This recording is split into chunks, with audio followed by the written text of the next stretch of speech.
বসার আদব শিখতে হবে।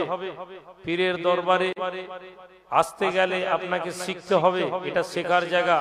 এখানে বসা, চলা, ওঠা, দাঁড়ানো সবকিছু শিখতে হবে। আপনি যদি মনে করেন যে এটা চলবে কি চলবে নি, এই চলবে আর চলবে নি মশলা শিখতে শিখতে দেখবেন কখন বেয়াদব হয়ে গেছেন।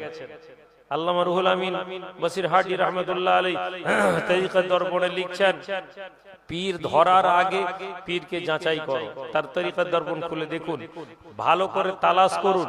কিন্তু যেদিন আপনার তালাশ শেষ হয়ে যাবে, যদি আপনার মনে হয় যে হ্যাঁ এই ব্যক্তি আমার মনের যে চাহিদা আছে তিনি পূরণ করবেন, আল্লামা রুহুল আমিন বসিরহাটি বলছে এরপরে আপনি লাশ হয়ে যান, অর্থাৎ আপনার আর কোনো ইচ্ছা রাখা যাবে না। তাহলে পীর তালাশ করার আগে 200 বার কেন 500 বার পরীক্ষা করুন। কিন্তু যদি একবার মনে হয় যে হ্যাঁ ইনাকে আমি পীর বলে মানলাম বা ইনার হাতেই বায়াত হব, তাহলে আপনার আর ইচ্ছা থাকবে না। যতক্ষণ না রুহুল আমিন বসিরহাটি বলেছেন শরিয়ত বিরোধী পীরের হাতে বায়াত নেওয়া প্রসঙ্গে তিনি বলছেন, কখন পীর পরিবর্তন করার ব্যাপারে তিনি বলছেন যদি শরিয়ত বিরোধী কোনো কথা, পীরের দরবারে জিন্দা লাশ হয়ে গেছেন আর পীর বলছেন নামাজ পড়তে হবে না, তাহলে ওই পীর ধরার কোনো জায়গা নেই। কিন্তু পীরের দরবারে এসেছি, পীরের দিকে পিট করে বসলাম আর মনে করলাম এটা তো কোনো বেয়াদবি না, এটা চলবে না। সম্মানিত হাজিরিন, ফিরে এলাম, দুইটি কথা আপনাদেরকে বলে দিই। আল্লাহ পাক আপনাদের প্রত্যেককে এর জাযা এবং খায়ের দেন। যেমন হুজুর কিবলা বলতেন, এসেছেন খানকাতে বসে আছেন, আসতে চাইছিলেন না, বলছেন আমি এখানে বসে নামাজ পড়ি। বললাম মানুষজন আপনাকে খোঁজ করছে। কি ভাই খোঁজ করছেন তো? একটু জোরে আওয়াজ দিয়ে বলুন। উনি ভেতরে শুনছেন, উনি বলছেন আমাকে আর কে খোঁজ করবে। আমি বললাম আপনার জন্যই মানুষ আসে জিকিরের মজলিস, মানুষ আপনার কথা শুনে কত মহাব্বতের লোক এই করছে। আজকে একজন হাওড়া জেলার একজন বিশিষ্ট ব্যবসায়ী এসেছিলেন, তিনি এসে বলছেন আমার বড় ইচ্ছা হুজুর কিবলার হাতে আমি একটু বায়াত হব, আজকেই রাত্রি 2টার সময় আমার আইম অফিসে। আমি বললাম যে ভাই আপনি যদি বলেন দেখা করব সেটা বলে দিই, কিন্তু হুজুর কিবলার হাতে বায়াত হওয়া আর পাথর চিবিয়ে দুটো একই জিনিস। কেননা এই দরবারে মুরিদ করার জন্য এই দরবার তৈরি করা হয়নি। পিছনে দেন, এখানে আপনি আমাকে এখানে কাউকে দেখবেন না যে আপনাকে মুরিদ করার জন্য আপনাকে উৎসাহী করা হবে, জি না। আপনি মুরিদ যদি থাকেন, আপনি যেখানের মুরিদ আছেন সেখানে মুরিদ কেমন হবেন সেই জিনিসটা শেখানো হয়।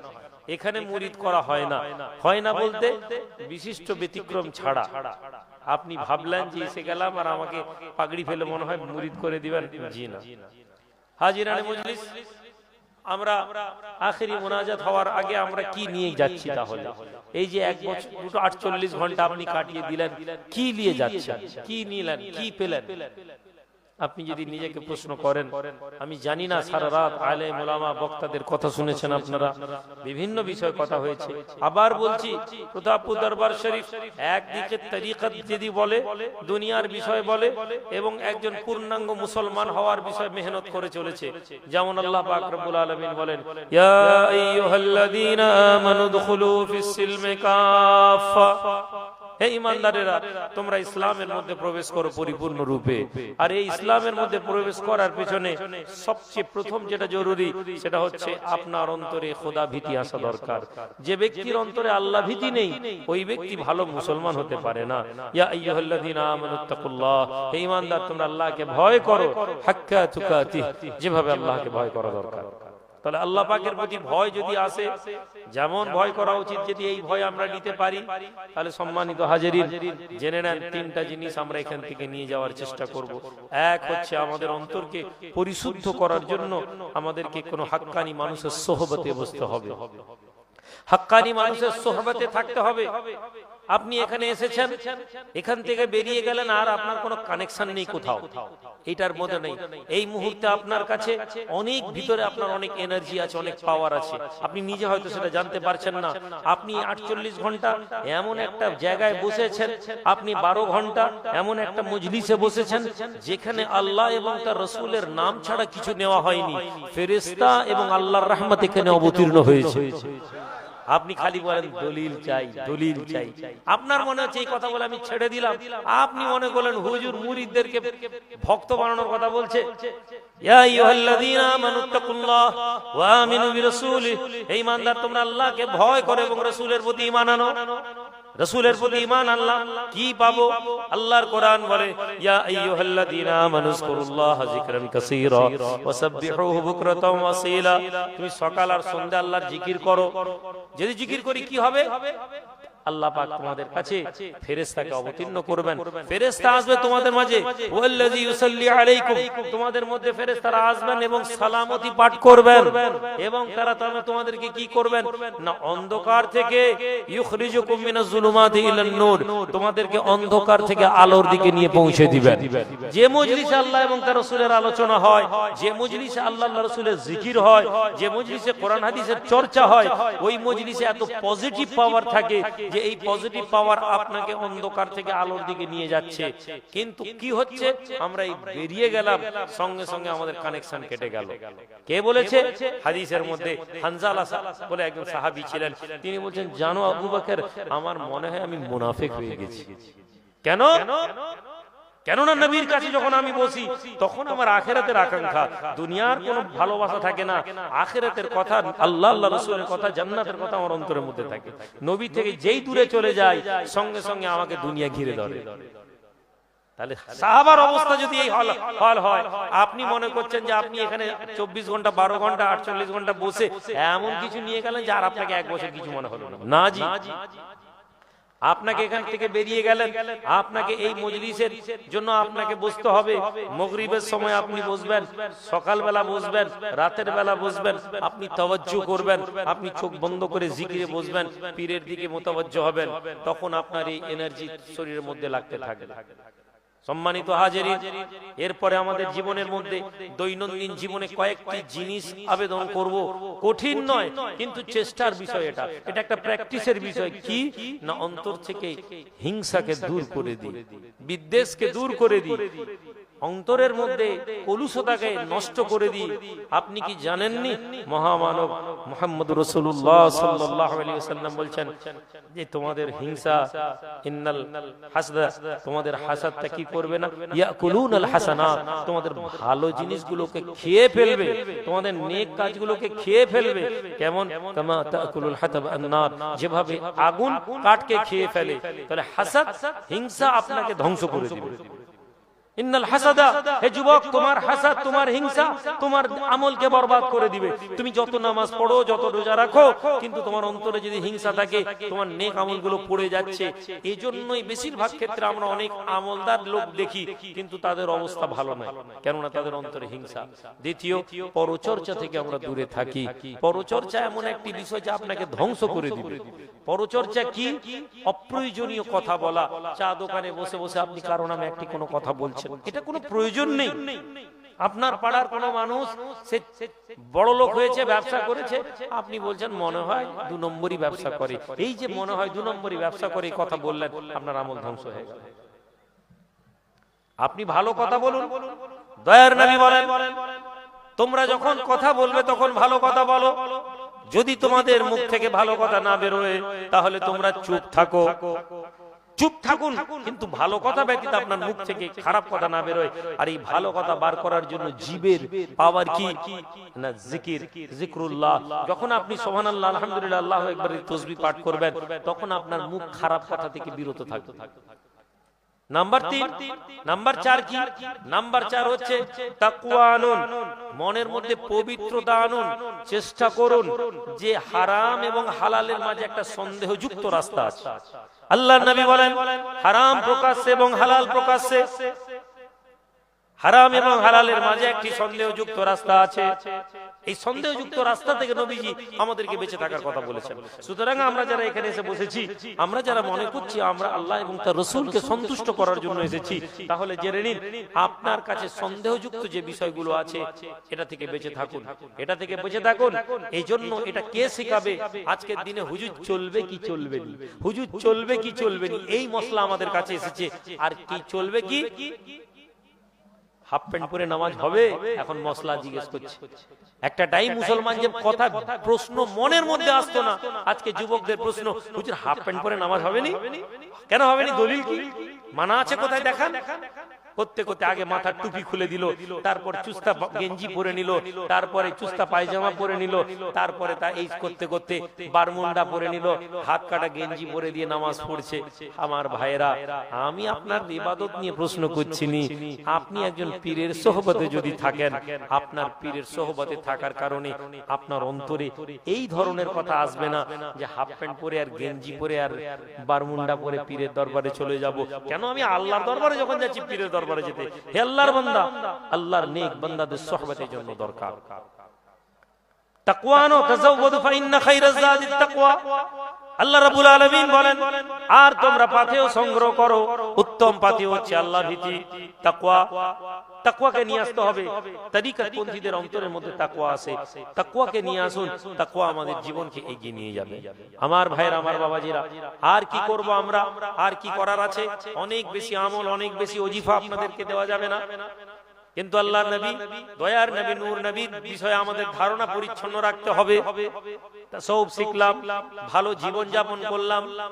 আরেকটি আমল বলে দিই, যে আমলটা আপনাদেরকে জান্নাতের দিকে নিয়ে যাবে। আপনাদেরকে কি একটু বলে দিব, আপনাদেরকে শুনিয়ে দিব। আর আপনাদের এই কথাটি শোনার পরে আপনারা অন্তরকে যদি রুজু না হয়, ওই কথার দিকে নিজের অন্তরকে ঘোরাবেন ইনশাআল্লাহ। বলুন, মহানবী, দয়ার নবী, নূর নবী আপনাকে আমাকে যে দিন দিয়েছেন, এই দিনের মধ্যে একটি জিনিস রাসূলুল্লাহ ছেড়ে যাচ্ছেন। আপনি জানেন আল্লাহর নবীর ব্যাপারে আল্লাহ পাক কোরআনে বলছেন, হে নবী আপনি বলুন, কুল্লা আসআলুকুম আলাইহি আজরান ইল্লা মুআদ্দাতা ফিল কুরবা। কোরআনের এই আয়াতটা আপনাদেরকে বলে দিই, হে আল্লাহর বান্দারা, যদি কোরআনুল কারীমে এই কথা না আসতো তাহলে তোমরা তো এটাকে ইনকার করে দিতে।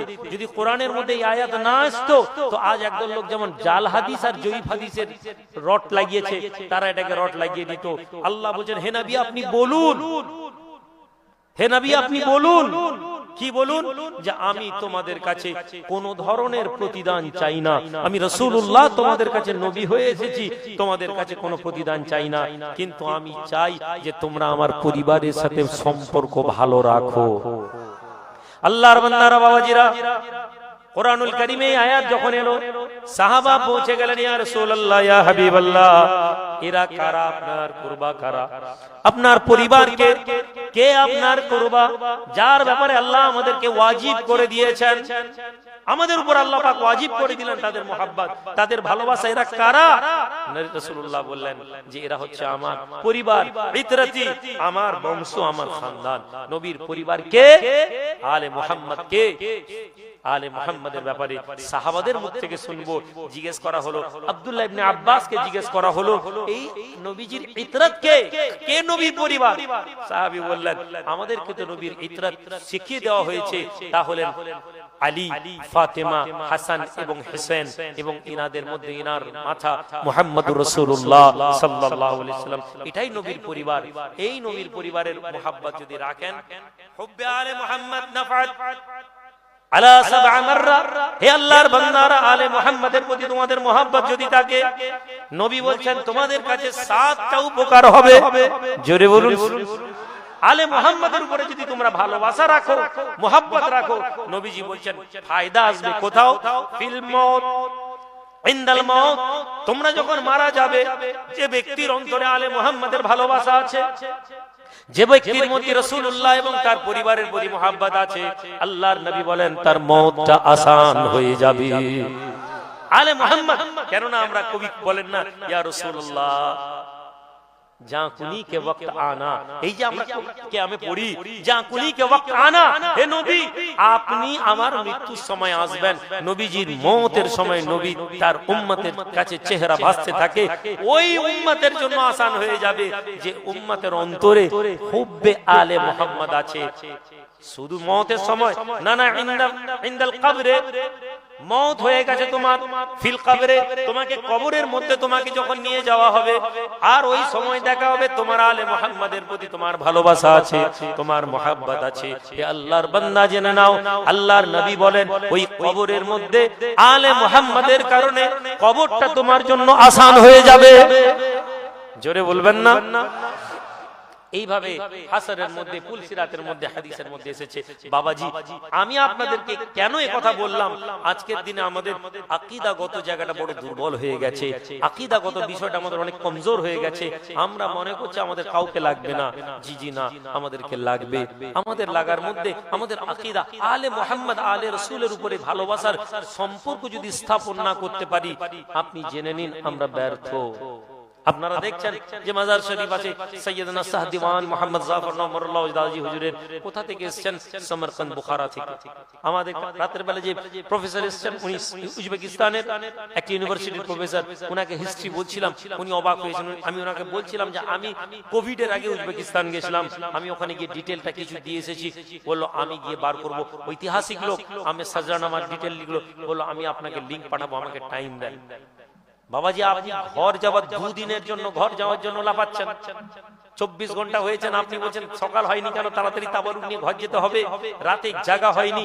আপনি বলুন তো এই মানুষগুলো কারা? মদিনা মুনাওয়ারা থেকে নিজের পরিবার পরিজনদেরকে ছেড়ে কখনো জুলমের কারণে, কখনো ইয়েজিদ এবং তার সৈন্যদের মারার কারণে, কখনো ফাসেক ফাজের লোকেদের জন্য আহলে বাইতদেরকে তাড়িয়ে দেওয়া হয়েছে, তারা বেরিয়ে এসেছেন। কখনো ভটকেছেন সমরকন্দে, কখনো বুখারায়, কখনো বাগদাদে। ঘুরতে ঘুরতে ঘুরতে ঘুরতে হিন্দুস্তানের এমন এক জায়গায় এসেছেন যেখানে এসে বসে গেছে। কি আছে? কেন? আল্লাহ এবং তার রাসূলের সন্তুষ্টির জন্য। আপনি যদি আহলে বায়তের বিষয় যদি না জানেন, আহলে বায়তের মুহাব্বত যদি আপনার ব্যাপারে না থাকে, আহলে রাসূল সম্পর্কে যদি আপনি আমি জ্ঞান না রাখি, তাহলে জেনে নিন কোথাও না কোথাও উম্মতে মুহাম্মাদী হিসেবে আমাদের যোগ্যতার মধ্যে নেই। কেন? নবীজি বলছেন একজন লোক খানায় কাবায় দাঁড়িয়ে আছে। আপনাদের কষ্ট হচ্ছে নাকি? অসুবিধা হচ্ছে না তো? আমি একটু বলে নি। তাবারুক রেডি করছেন, তাবারুকের জন্য প্লেট ফ্লেট সব রেডি করতে বলেন। আল্লাহ নবী বলেন খানায় কাবার মিম্বরের সামনে একজন মাকামে ইব্রাহিমের কাছে দাঁড়িয়ে নামাজ পড়ছে। মাকামে ইব্রাহিমের সামনে দাঁড়িয়ে একজন লোক নামাজ পড়ছে। খানায় কাবা কত পৃথিবীর শ্রেষ্ঠ জায়গা, তার সামনে মাকামে ইব্রাহিম, সেখানে দাঁড়িয়ে নামাজ পড়ছে। আর নামাজ পড়ছে কি অবস্থায়? ওই লোকটা সায়েম, রোজদার, রোজা রেখে মাকামে ইব্রাহিমের সামনে দাঁড়িয়ে নামাজ পড়ছে। আর নামাজ পড়তে পড়তে নবীজি বলছেন ওই লোকটি ওই অবস্থায় মারা গেল। পৃথিবীর লোককে প্রশ্ন করুন তো, কেউ বলবে আহারে এর চেয়ে ভালো মওত আর কি হতে পারে? রোজদার খানায় কাবায় দাঁড়িয়ে আছে, মাকামে ইব্রাহিমের সামনে দাঁড়িয়ে নামাজ পড়তে পড়তে মৃত্যু। এটা আমরা মনে করেছি। আজকের দিনে আমাদেরকে প্র্যাকটিস ইসলামকে বোঝাতে গিয়ে যারা আমাদেরকে এটা বোঝায়, ওই লোকগুলো কখনো নবীর কথাকে আমাদের কাছে আনলো না। আপনি নামাজ পড়েন, এটা উত্তম আমল। খানায় কাবায় যান, এটা উত্তম আমল। রোজা রাখেন, এটা উত্তম আমল। কিন্তু হে আল্লাহর বান্দা, এই 3টা আমল নিয়ে আপনি মারা যাচ্ছেন। আর আপনার নবী বলছেন ওই ব্যক্তি যার দাঁড়ালো আল্লাহর দরবারে, অথচ তার অন্তরে বুগদে আলে মুহাম্মদ আছে, নবী পরিবারের ব্যাপারে তার খারাপ ধারণা রেখেছে, সে নবী পরিবারের মধ্যে বুগদ রেখেছে, রাসূল আরবি বলছেন ওই লোকটা জাহান্নামী। আপনি বলুন আপনি কোন ইসলামকে শিখেছেন, কোন ইসলামের ব্যাপারে এ করেছেন? রেডি হয়ে গেছে, পাতা আনতে শুরু করে দেন। আমরা কর্মীদেরকে আনতে বলেন। বাবাজি, আমার ভাইয়েরা, আমরা চলে বিদায় নিয়ে নিব। আমি আপনাদের কাছে আবেদন করব, অনেক মেহমান এসেছেন, হয়তো আপনাদের কষ্ট হয়েছে। দরবার শরীফে আমরা চেষ্টা করেছি আপনাদের খিদমত করার। অতি অল্প এই স্বপ্ন আমি রুহুল আমিন যতটা না দেখেছি, এই আদর্শ হুজুর কিবলা এই খানকার ভেতরে বসে বসে শুনছেন, হয়তো বিরক্ত হচ্ছেন। আরে লোকেদেরকে বসে এত কথা বলছো কেন? যে মানুষ এই আদর্শের উপরে চলেন, তিনি পছন্দ করেন না লোকেরা বেশিক্ষণ দাঁড়িয়ে কথা বলুক। হ্যাঁ, আল্লাহ পাকের কোরআন আছে, আল্লাহ পাকের হুকুম আছে। হে নবী, আপনি ফাযাক্কির, ওইখানে জিকির করুন। ইন্না ফাআতিয যিকরা, যেখানে আপনার নাফা আছে, মানুষ কথা শুনবে ওই রকম জায়গায় আপনি বকছেন আর লোক শুনছে না। না না, এত সস্তা দিনের কথা নয়। এই মেজাজ, বেশিক্ষণ তিনি দোয়া চাইতেন না, বেশিক্ষণ তিনি বয়ান করতেন না। শুধু আমি কর্মীদের নির্দেশের অপেক্ষায় আপনাদের কাছে এত কথা বলছি। আপনাদের কষ্ট হতে পারে, আল্লাহর রাস্তায় আপনারা মাফ করবেন। বিশেষ করে আমার মেদিনীপুরের মানুষরা তো আমি তাদের কাছে শুকর গুজার আদা করি। এছাড়াও এবছর প্রচুর 24 পরগনা, মালদা এবং মুর্শিদাবাদের ভাইয়েরা এসেছেন। আমি কিভাবে আপনাদের শুকরিয়া আদা করব জানি না, আমি কিভাবে আপনাদেরকে আল্লাহর দরবারে দোয়া চাইব আমি জানি না। আমি সামান্য গুনাহগার, হাত তুলবো, আপনারাও তুলবেন। শুধু এটুকুন বলি যে এই দরবার শরীফের ভাবনাটাকে নিয়ে যান, কারো বিরুদ্ধে কথা বলবেন না, কাউকে ছোট করার দরকার নেই। আল্লাহর জমিন এত বড়, আল্লাহর জান্নাত এর চেয়ে বড়। আল্লাহ নবী বলেছেন কুমু ইলাল জান্নাহ, কুমু ইলাল জান্নাহ আর দুহা আলাস সামাওয়াতি ওয়াল আরদ। এমন একটি জান্নাতের দিকে ছুটে যাও যার প্রশস্ততা হচ্ছে জমিন এবং আসমান পরিমাণ। একটা জান্নাতীকে, সবচেয়ে ছোট জান্নাতীকে যে জান্নাত দেওয়া হবে তার পরিধি নবীজি বলছেন 7টা দুনিয়া সমান। 7 দুনিয়া সমান সবচেয়ে ছোট জান্নাতি জান্নাত পাবে। আর আমরা সবাইকে কাফের বানাতে ব্যস্ত হয়ে গেছি, আমরা সবাইকে বেদাতি বানাতে ব্যস্ত হয়ে গেছি, আমরা সবাইকে মুনাফিক বানাতে ব্যস্ত হয়ে গেছি। আমি শুধু জান্নাতে যাব, আমার দল যাবে, আমার পীর সাহেব যাবে, আমার মুরিদ যাবে। ভাই আমার প্রতাপপুর দরবার শরীফ থেকে আপনি যান, আপনি বলুন ভাই আমাদের আমল আমাদেরকে নিয়ে যাবে আল্লাহর দরবারে। আমরা আশা করব নবীর এবং আহলে বাইতের মুহাব্বত এবং ভালোবাসায় আলে রাসূলের ওসিলাতে तमाम কলমা পড়নে ওয়ালাকে আমার আল্লাহ জান্নাত দিয়ে দিবেন। এই বিশ্বাসকে আমরা নিয়ে বেরিয়ে যাব। আল্লাহু আকবার, আল্লাহু আকবার। আমরা এই আশা নিব। পরিশেষে আরেকটি কথা আমি আপনাদেরকে বলে দিই ভাই আমার, আজ পীরতন্ত্রের সবচেয়ে বড় আমাদের কষ্ট, আমরা নামাজটা ধরতে পারিনি, আমরা নামাজটাকে আমরা আহমিয়ত দিতে পারিনি। আমি বহু ছেলেদেরকে দেখি নামাজ পড়ে না, সারা রাত খাটছে, নামাজ পড়ছে, সারা রাত জিকিরের মজলিস, জলসার মজলিসে বসে আছেন, নামাজ পড়ছে। হে যুবকেরা, নামাজ আমাদের পহচান। হে আল্লাহর বান্দা, তুমি এখান থেকে তওবা করে নামাজটা ধরে নাও, জেনে নাও নামাজ মুমিন আর মুনাফিকের মধ্যে পার্থক্যকারী। তাহলে নামাজকে আমাদেরকে ধরতে হবে, নামাজ ছাড়া আমাদের কোনো গতি নেই। নামাজের উপরে আহমিয়ত দিন, নামাজকে কায়েম করুন। দ্বিতীয়, তৃতীয়, চতুর্থ, পঞ্চম হচ্ছে মসজিদগুলোতে নামাজের সাথে সাথে মসজিদগুলোকে ইসলামী মার্কাজ বানিয়ে তুলুন। ইসলামী মার্কাজ মানে কি? মসজিদের মধ্যে আপনি আলোচনার বিষয় রাখুন, ডিসকাশন রাখুন, কোরআন এবং সুন্নাহর চর্চা শুরু করে দিন, কোরআন এবং সুন্নাহর আলোচনার ক্ষেত্র বানিয়ে দিন। নামাজের পরে আপনি কোরআনের কোনো অর্থ, হাদিসের কোনো অর্থ আপনি পড়ুন, ইমামকে দিয়ে পড়ান এবং চেষ্টা করুন বুনিয়াদের কথাগুলো, চেষ্টা করুন মসজিদে ওলি আল্লাহদের জীবনীগুলো পড়ার জন্য। আমার ভাই, এভাবে আমরা ধীরে ধীরে ধীরে ধীরে আমরা এগোতে পারবো। নতুবা আমাদের এই আখিরি জামানায় আমাদের ঈমান ধরে রাখা বড় কষ্ট, বড় কষ্ট। মানুষ মনে করছে সস্তা দুনিয়া, কিন্তু তা নয়। আর একটি বিষয়ে আমি আপনাদেরকে আবার স্মরণ করিয়ে দিই। আপনারা জানেন হুজুর কিবলার নামে যে আমরা স্কুলটা বানিয়েছি, আমাদের ইন্টারপ্রেটার ট্রান্সলেট করছেন ঠিকই আছে, কিন্তু শেষের দিকে একটি কথা উনি বলছিলেন যে আপনারা জানেন, যারা ইউটিউবে শুনছেন তারা শুনবেন, আমি তাদের সাথে, তারা বলছিলেন যে আমরা আপনাকে এডুকেশনের বিষয়ে কি কি হেল্প করতে পারি। তো আমি বলেছিলাম যে আগামী 5, 7, 8 বছরের মধ্যে আমার স্কুল থেকে যে ছেলেরা বেরোবে 100% না হলেও 50% স্কলারশিপ দিয়েও আমাদের ছেলেদেরকে ইন্টারন্যাশনালি স্কুলগুলোতে ওদের অ্যাডমিশন করতে হবে, যাতে আমাদের ছেলেরা ইংরেজির মাধ্যমে বড় বড় রিসার্চার স্কলার তৈরি হয়। আমি তাদেরকে আবেদন করেছি। এবং আপনারা আরেকটি কথা বলে দিই, একজন লোক প্রফেসর যিনি টার্কি থেকে এসেছিলেন, উনি বলছেন যে আমি আপনার সাথে আরো ডিটেইলে কথা বলতে চাই। উনি বলছেন আমার ফ্লাইটটা ক্যান্সেল করলে, আজকে চলে যাওয়ার কথা ছিল, বলে ক্যান্সেল করুন, আমি আপনার সাথে আরো কয়েকটি জায়গায় যাই। আমি চাইছি, আমরা চাইছি এইভাবে সুন্নিয়ত সুফিজমের মাধ্যম থেকে ইসলামের মধ্যে আরো বেশি বেশি করে ইসলামের বহিঃপ্রকাশ ঘটুক, সুফি দরবারগুলো থেকে ছেলেরা এগিয়ে আসুক। জোরে বলি সুবহানাল্লাহ। ভাই আমার কালকে বড় ভালো লেগেছে, আমি কোনো কিছু তাদেরকে বলিনি, আমি লোক দেখানোর জন্য কিয়াম করিনি। তাদেরকে বলেছিলাম যে ভাই আমার এখানে কিয়াম টিয়াম হয়, পড়লে অসুবিধা নেই, বলেন না, আমি করিনি। মুজাদ্দিদ জামান পীর আবু বকর সিদ্দিক রাহমাতুল্লাহ আলাইহি কিয়াম মিলাদ নিয়ে বাড়াবাড়ি করেননি। আজকে আমরা এটা নিয়ে আমরা বাড়াবাড়ি করছি, কিন্তু তাদেরকে বলিনি। সেই লোক বলল, আপনারা শুনেছেন যে ইসলাম ভারতবর্ষের মাটিতে যদি আসে সেটা হচ্ছে সুফি এবং ওলি আল্লাহদের মাধ্যম থেকে এসেছে। আজকে আমরা তা ইনকার করে বসে আছি। আজকে আমরা হুজ্জত এবং তর্কের মাধ্যমে হাল জাযাউল ইহসান ইল্লাল ইহসান, কি ইহসানের বদলে ইহসানই নয়, পাতাগুলো আনছেনি কেন এখনো? পাতাগুলো আনতে বলেন, কর্মীদেরকে বলেন পাতাগুলো এনে রেডি করতে।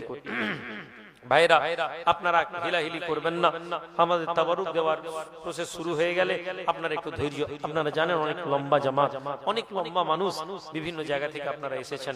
আমি দোয়া চাইবো এই স্কুলে আপনারা ফর্মটা তুলে নিয়ে যান।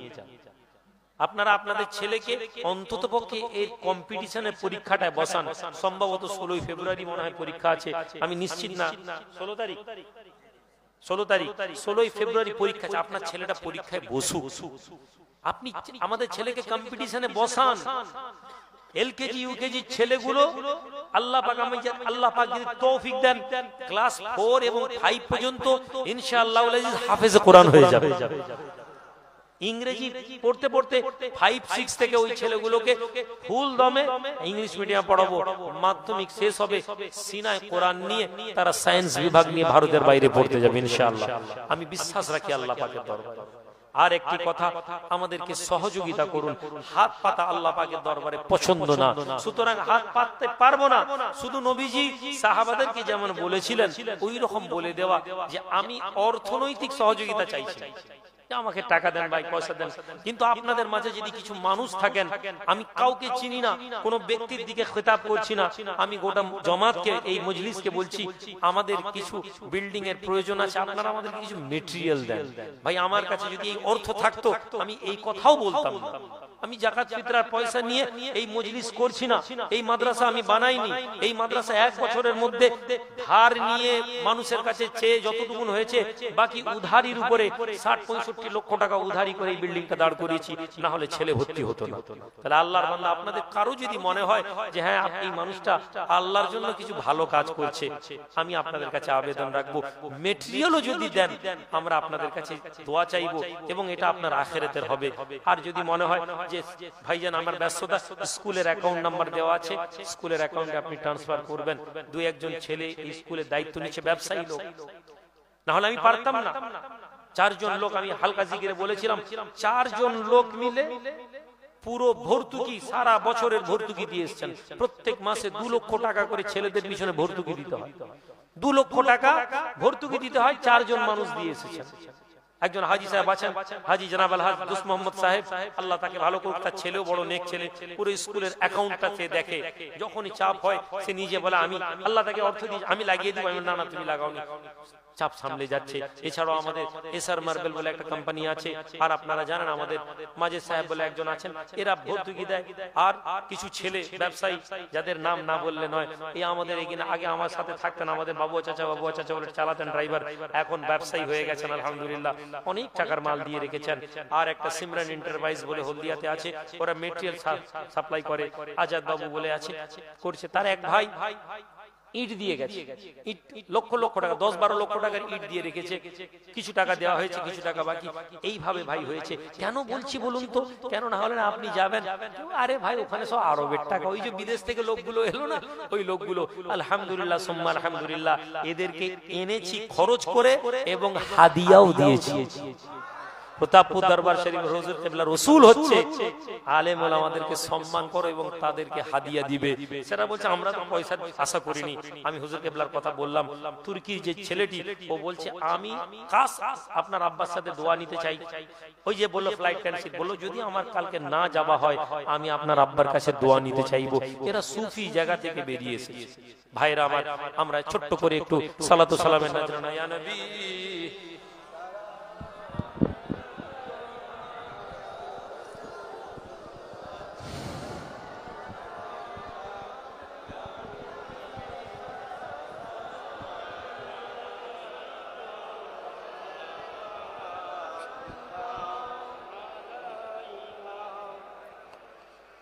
طلع البدر علينا من سنيات الوداع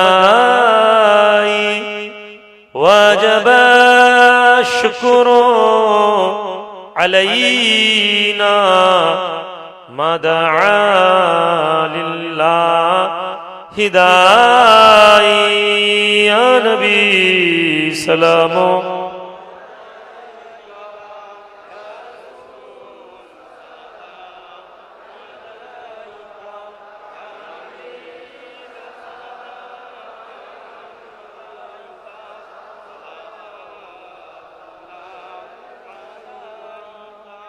ऐसा अगर जाए मदीना तू नबी जी से ये कहना कि आपका एक नाम लेवा आप उसे यूं कह रहा था या नबी सलाम।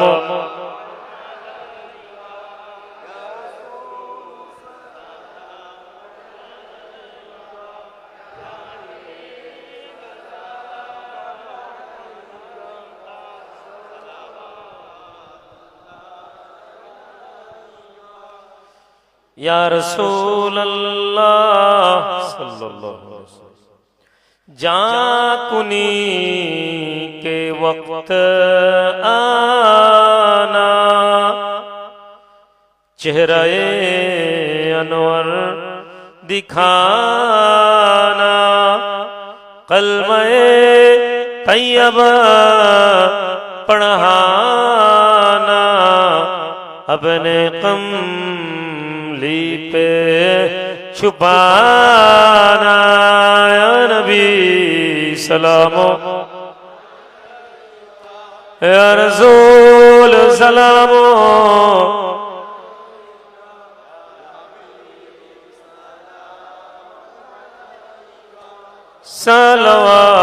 सलवातुल्लाह या रब।